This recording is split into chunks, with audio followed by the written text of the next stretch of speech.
Eve teasing এর অপরাধে গ্রামে বিচার সভার মধ্যমণিতে বসে আছি। সবাই রাগী চোখে আমার দিকে তাকিয়ে আছে। এর মধ্যে বিচারক শফিক সাহেব বলে উঠলেন, আজ আমার মতে কোনো সিদ্ধান্ত নিব না। ইফটিজিং এর শাস্তি কি হতে পারে তা আপনারা যারা বিচার সভায় উপস্থিত আছেন তারাই সিদ্ধান্ত নিবেন। কেননা রিদিতা আমার মেয়ে, আর ওই ছেলেটা আমার মেয়ের সঙ্গেই অসভ্যতামি করেছে।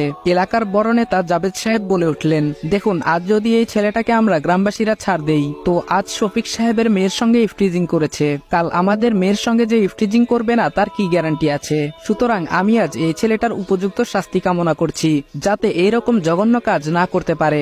বিচার সভার সবাই তার কথার সাথে একমত হয়ে গেল। তার আগে ইফটিজিং এর বিষয়টা পরিষ্কার করে ফেলি। শুনুন তাহলে, আমি রনি হাসান, এবার ইন্টার দ্বিতীয় বর্ষে পড়ছি, এবং যে মেয়ে আমার নামে নালিশ করেছে তার নাম রিদিতা, আমার ওই ক্লাসমেট। রিদিতার সঙ্গে আমার প্রায় 2 বছরের একতরফা ভালোবাসা ছিল।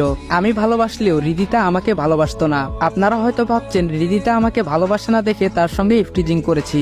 না, আমি ইফটিজিং করিনি। সত্য কথা বলতে রিদিতা যেমন ভদ্র তেমন সুন্দরী, যার দরুন কলেজের সব ছেলেদের ক্রাশ ছিল রিদিতা। এর মধ্যে আমিও ব্যতিক্রম হতে পারিনি। সবাই রিদিতাকে পছন্দ করলেও সাহস করে রিদিতাকে ভালোবাসার কথাটি কেউ বলতে পারেনি, কেননা রিদিতার বাবা রাজনৈতিক দলে ভালো ক্ষমতা সম্পন্ন ব্যক্তি।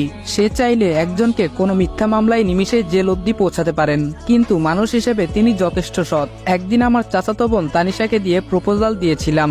রিদিতা উত্তরে একটা কথাই বলেছিল, বাবা মার পছন্দের ছেলেকে সে নিজের স্বামী হিসেবে মেনে নিবে, কিন্তু এই প্রেম ভালোবাসা তার বিশ্বাস নেই। তানিশার মাধ্যমে এসব কথা জানতে পেরেছিলাম সেদিন। এরপর থেকেই রিদিতাকে নিত্য নতুন ভাবে ইমপ্রেস করার চেষ্টা করি। রিদিতাও রেসপন্স দিতে লাগলো, কিন্তু সেটা অপ্রকাশিত ভাবে, মনের কোণে জায়গা হয়েছিল। কিন্তু হঠাৎ একদিন দুর্জয় এসে বলতে লাগলো, দেখ বন্ধু, তোকে ভালোভাবে বলছি, তুই রিদিতার জীবন থেকে সরে যা, নয়তো তার ফল ভালো হবে না। এই আমি বলে দিলাম। আমি বললাম, তুই কি আমাকে থ্রেট দিচ্ছিস? দুর্জয় বলল, তুই যেটা ইচ্ছা ভাবতে পারিস। আমি বললাম, আচ্ছা ঠিক আছে, রিদিতাকে আমি ভুলতে পারবো না, আমিও দেখি তুই কি করতে পারিস। দুর্জয় বলল, ভুল করলি দোস্ত, তুই আমাকে ভালোভাবে চিনিস না, আমি কতটা ডেঞ্জারাস হতে পারি সেটা আমি নিজেও জানি না। আমি বললাম, কি করতে পারবি করিস যা।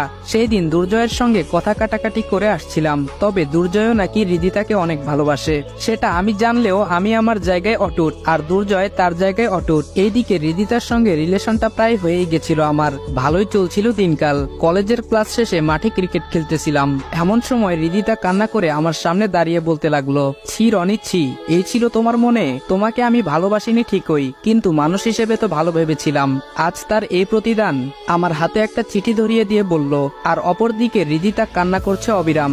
সেই মুহূর্তে কেমন জানি চুপসে গিয়েছিলাম। কি হচ্ছে এসব? চিঠিতে তো আমি ভালো কিছুই লিখেছিলাম, কিন্তু রিদিতা কান্না করার মানে তো কিছু বুঝতে পারলাম না। এরপর নিজেকে সামলে নিয়ে চিঠি হাতে নিয়ে ভালোভাবে লক্ষ্য করলাম।